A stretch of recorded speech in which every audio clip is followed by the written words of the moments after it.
Everybody, আজকে ভিডিওটা শুরু করার আগে আমি তোমাদের কাছে আমি ক্ষমা চেয়ে নিচ্ছি।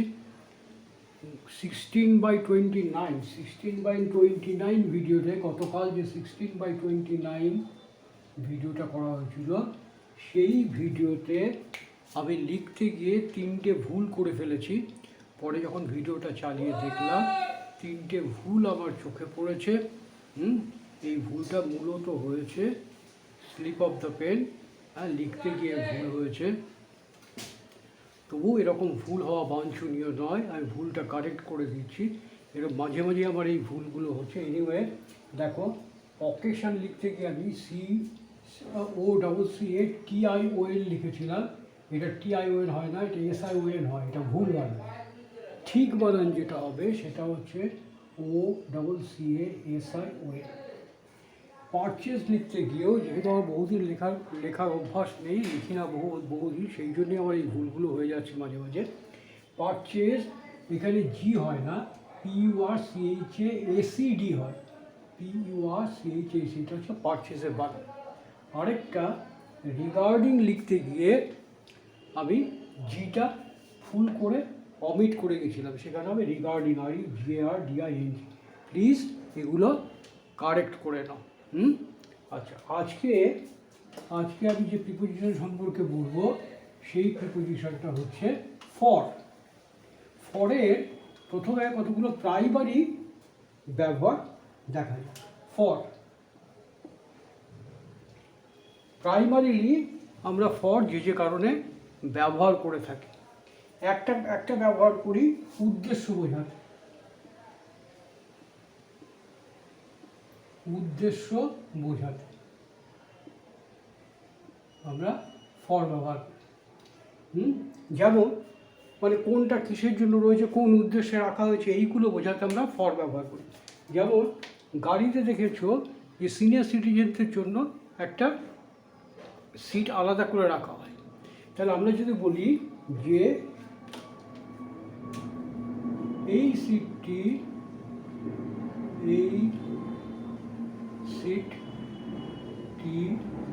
বর্ষিয়ানদের জন্য,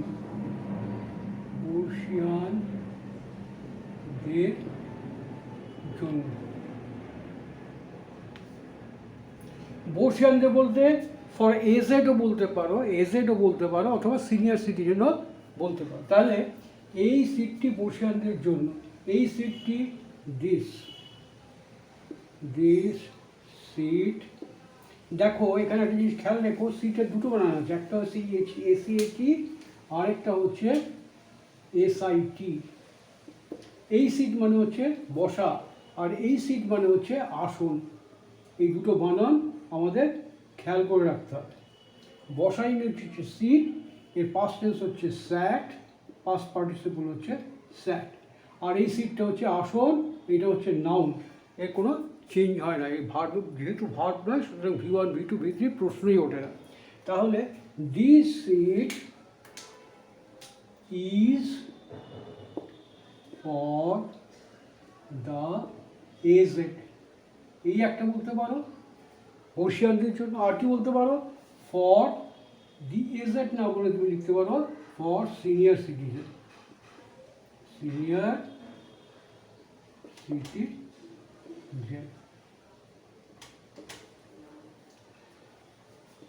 যেহেতু দিস বলেছি সেই জন্য এখানে হচ্ছে is. This seat is for the senior citizen.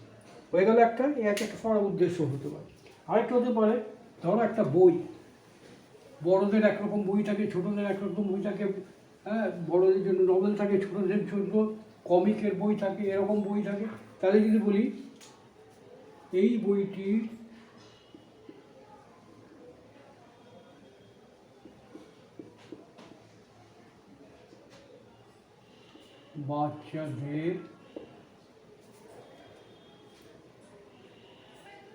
বাচ্চাদের জন্য লেখা। দেখো এখানে আমরা এই সেন্টেন্সটাকে আমরা দুরকমভাবে করতে পারি। কীরকম? একটা হচ্ছে এই বইটি দিস বুক, লেখা বলতে আমরা ইজ রেটিং বলতে পারি। আবার এটাকে অমিট করেও যেতে পারি। তার মানে কীরকমভাবে লিখতে পারি আমরা এটাকে, বাক্যটাকে দুরকমভাবে লিখতে পারি। দিস বুক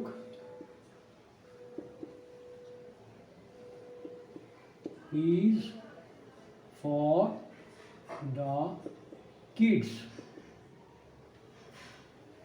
এই একটা বলতে পারি ছোটো বাচ্চাদের জন্য, এই বইটা ছোটো বাচ্চাদের জন্য। আর কীভাবে বলতে পারি, দিস যে লেখাটা যদি আমি বলতে চাই, this book is written, WRITTEN। দেখো এটা একটা জিনিস খেয়াল করে রেখো, এটা রিটেন করেছি, মনে রাখবে যখনই কোনো অক্সিলারি ভার্ব ব্যবহার করব তখনই ভার্বের থার্ড ফর্ম আসবে। থার্ড ফর্ম বললে ভুল হবে, পার্টিসিপল হতে হবে। পার্টিসিপল কী হয়, পার্টিসিপল আমরা কত কীরকম পাই,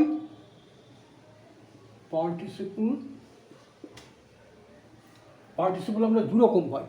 একটা হচ্ছে ভার্বের থার্ড ফর্ম, আর একটা হচ্ছে ভার্বের ফোর্থ ফর্ম। ব্যাপারটা কি, যেমন রাইটের বেলায় হচ্ছে, রাইটের বেলায় থার্ড ফর্ম হচ্ছে রিটেন, আর ফোর্থ ফর্ম কী হবে, রাইটিং, আইএনজি। ফোর্থ ফর্মে আইএনজি যোগ হয়, এটা সাধারণত প্রেজেন্ট কন্টিনিউয়াস টেন্সে ব্যবহার করা হয়। তাহলে the book is written for the kids.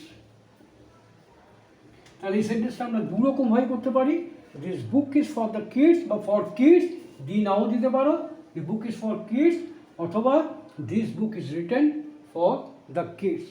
বোঝা গেল? তারপর বলে পড়ো, তোমরা কেন এখানে এসছো, তোমাদের আসার উদ্দেশ্য কী ছিল, তোমরা কেন এখানে এসছো। দেখো এই সেন্টেন্সটাকে আমরা দুরকমভাবে করতে পারি। তোমরা কেন এখানে এসছো,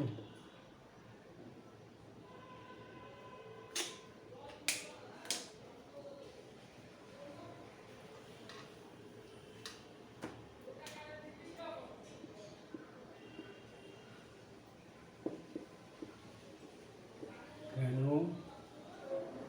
এখানে এসেছো। ঠিক আছে, দেখো এটা দুরকম না, তিন রকমভাবে হতে পারে এই একই ইংরেজিটা। তোমরা কেন এখানে এসেছো, এসেছো বলতে কিছুক্ষণ আগে এসছো এরকম যদি বোঝায়, তাহলে কি হবে, সেটা হবে প্রেজেন্ট পারফেক্ট টেন্স। পারফেক্ট টেন্সে কী হয়, হ্যাভ অথবা হ্যাজ, তারপরে মূল ভার্বের থার্ড ফর্ম হয়।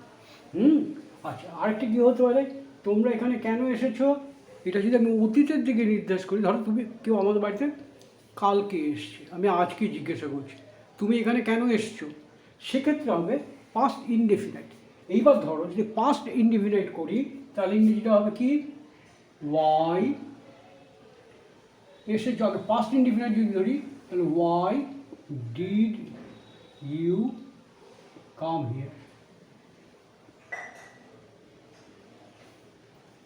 হ্যাঁ, why did you come here. আর যদি প্রেজেন্ট পারফেক্ট করি, তাহলে কেন হবে, সে কেমন হবে, তাহলে হবে ওয়াই হ্যাভ ইউ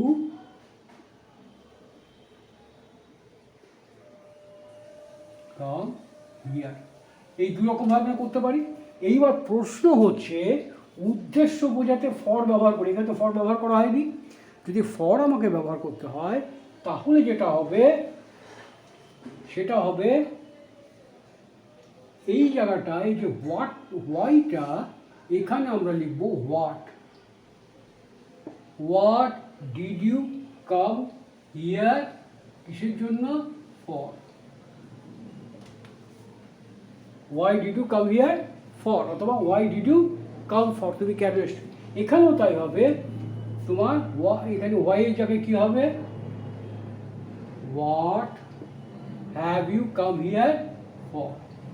তার মানে এই যে হোয়াট ফর কথাটার অর্থ হচ্ছে কি জন্য, কি জন্য। বোঝা গেছে? এবার আরেকটা ধরা যাক,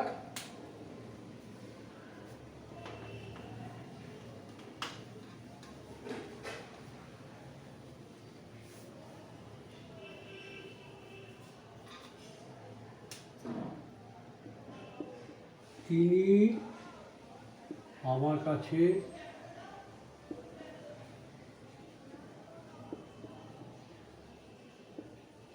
সাহায্যের জন্য এসেছিলেন, সাহায্য চাইতে এসেছিলেন, ব্যাপারটা একই হবে। তিনি আমার কাছে সাহায্যের জন্য এসেছিলেন।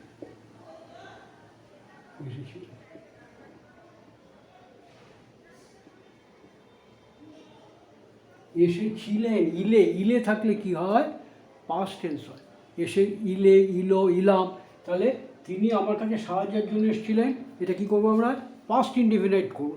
সাবজেক্টকে তিনি, হি, তারপরে বসবে ভার্ব, এসেছিলেন, কেম। এবার কি অবজেক্ট কি, কার কাছে এসেছিল, আমার কাছে, হি কেম টু মি। কেন, why, who, what, where, when, why, how, why যেটা আছে, তাহলে এখানে তো এসেছিল, কেন এসেছিল, came to me for help. তাহলে he came to me, he came to me for help. বোঝা গেল?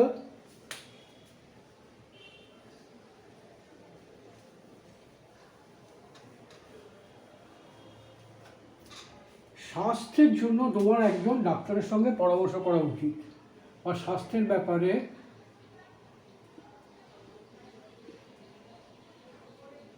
স্বাস্থ্যের জন্য বা ব্যাপারে, স্বাস্থ্যের ব্যাপারে তোমার একজন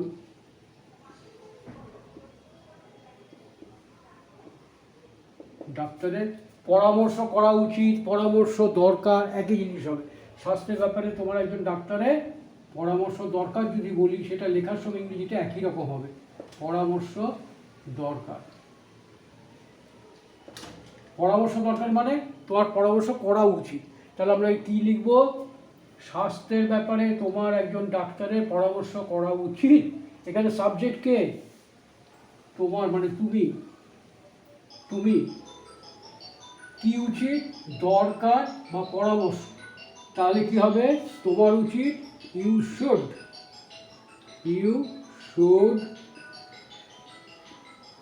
পরামর্শ করা, কনসাল্ট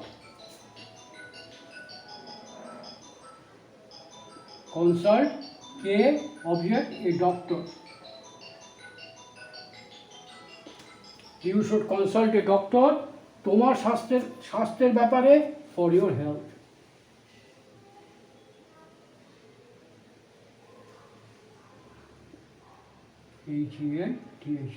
তোমার অসুস্থতার জন্য, যদি বলি তোমার অসুস্থতার জন্য একজন ডাক্তারের পরামর্শ করা দরকার, তাহলে ফর ইউর, এখানে হেলথের জায়গায় কি লিখবো, ফর ইউর ইলনেস। তোমার সমস্যার জন্য সেখানে কি করব, তাহলে ফর ইউর প্রবলেমস। বোঝা গেল? তাহলে you should consult a doctor for your health, you should consult a doctor for your illness, you should consult a doctor